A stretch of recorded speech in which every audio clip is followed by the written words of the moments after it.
No doubt, we got knocked to the mat, but we have to get back up for Madison. We're just lacing up for the fight.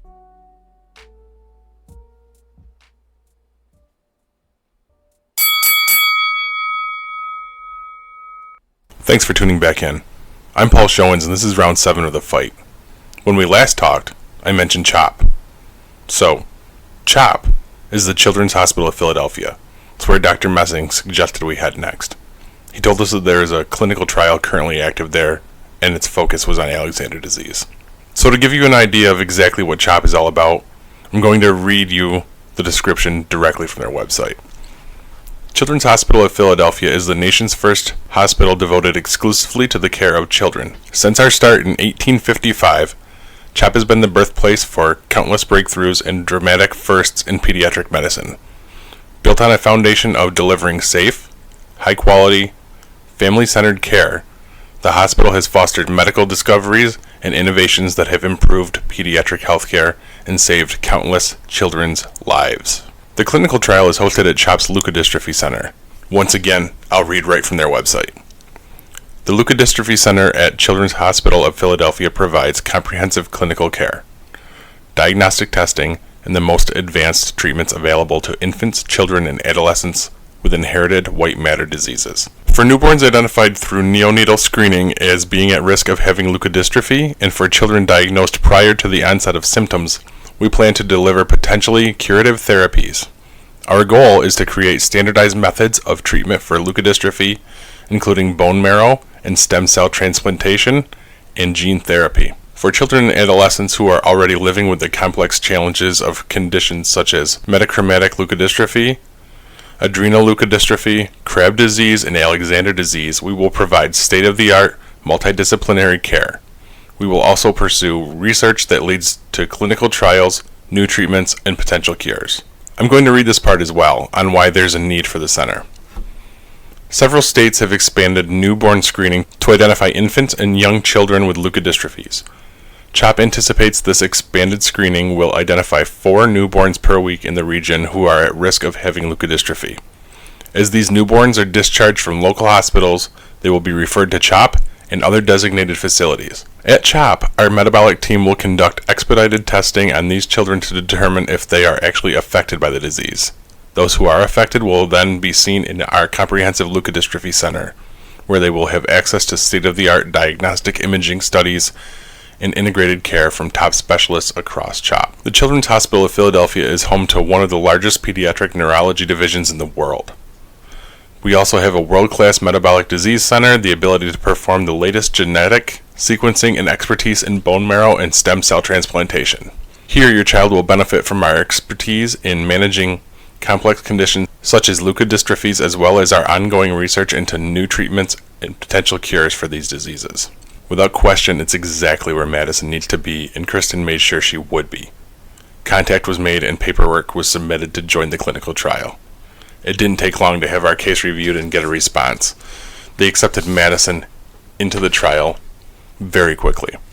We were scheduled to come in March. This was the middle of December, if you'll recall. Very quickly, Kristen got a call from the director of the Leukodystrophy Center, Dr. Amy Waldman. She was reviewing Madison's file and wanted to see her as soon as possible. Why, you ask? Well, it was because of Madison's extremely fresh diagnosis and the fact that symptoms hadn't really begun to manifest yet. So, here we go again. We went from a March trip to January in an instant.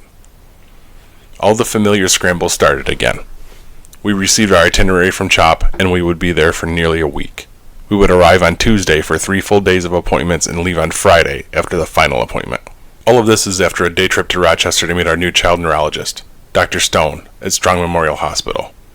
That appointment went amazingly well, and you won't be hearing about Dr. Havernick much more. Now, as you know, the word about Madison's diagnosis was out and all details were spreading around. But even with that information, we were shocked by what happened next. Someone at my law firm anonymously came forward and requested to book our hotel for us.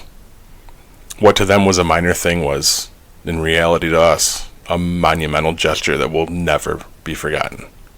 I wish I could publicly thank that person, but they asked that we never reveal who it was, and I need to respect that. Anyway, I just felt that needed to be mentioned. Back to the story As becomes standard operating procedure for us lately, we sprung into planning mode and got everything else lined up for the trip. We planned out a few fun things to do with the girls as always, but more on that as it happens. We made the trip without incident and arrived at the hotel in the heart of downtown Philadelphia. We checked in and hastily unpacked. It was time to explore. Kristen found some shopping. We actually ended up getting a bunch of stuff for Madison's Star Wars themed birthday party, but more on that in an upcoming episode. We were walking the streets of downtown and admiring some of the sights, including the Capitol building and the extremely glitzy Lowe's Hotel. We decided to stop into the Hard Rock for dinner. That's where we went into panic mode. Our server was a very friendly young woman who engaged the girls and chatted us up about the city. She made an offhand remark that ground everything to a halt. Yeah, it's been pretty busy having Secret Service here. I asked her to elaborate. Apparently President Trump was coming into town on his victory tour. He was scheduled to stay right across the street from us. You got it, at that fancy Lowe's Hotel. Our server went on to explain that the city would be blocked off and no one would be able to get in or out on Thursday. That was our most important day for meetings. It took us 24 hours, but we ended up getting moved out of city center so we wouldn't risk missing our appointments. Now, I don't want this to get political, but thanks Trump for trying to screw up our plans. Glad I didn't vote for you. So the appointments themselves were outstanding. The first day was a series of evaluations for Madison. She got to spend the morning eating snacks and drinking juice at her swallow evaluation. After that was her physical therapy evaluation. I'm told it went really well, but Kylie and I were asked to wait outside for it. I took Kylie to this giant atrium/waiting area. She kept herself busy playing with a giant mechanism that would shoot a rubber ball through its inner workings. She was mystified.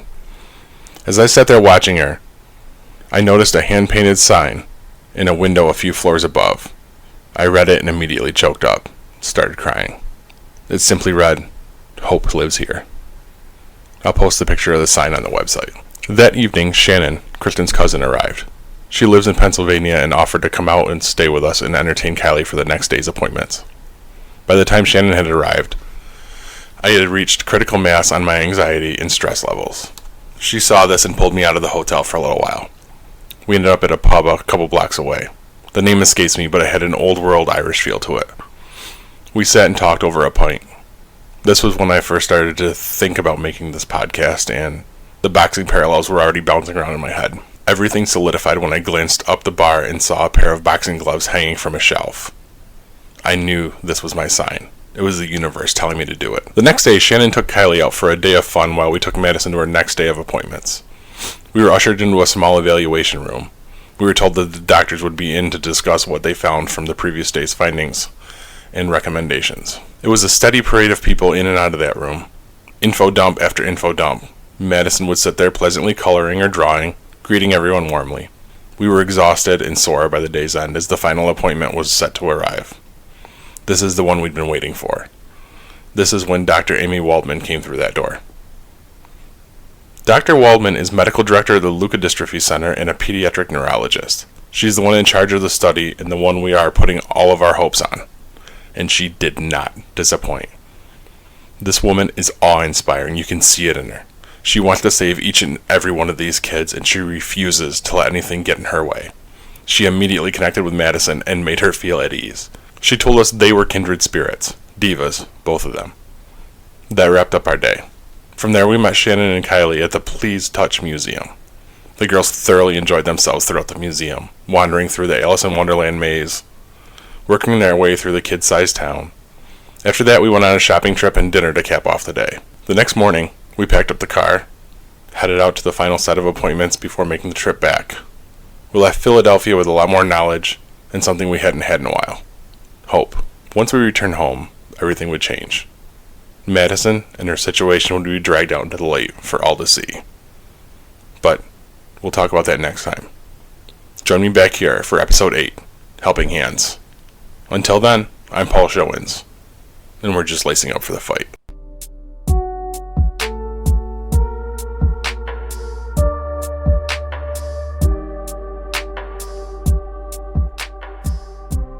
The Fight is a GeekPod Network production. This episode was written, produced, hosted, and mixed by Paul Showens. That's me. Script editing, courtesy of Tim Connors and Kaylee Galliano. Theme music is Come Flight by Fleslet, courtesy of the Creative Commons license.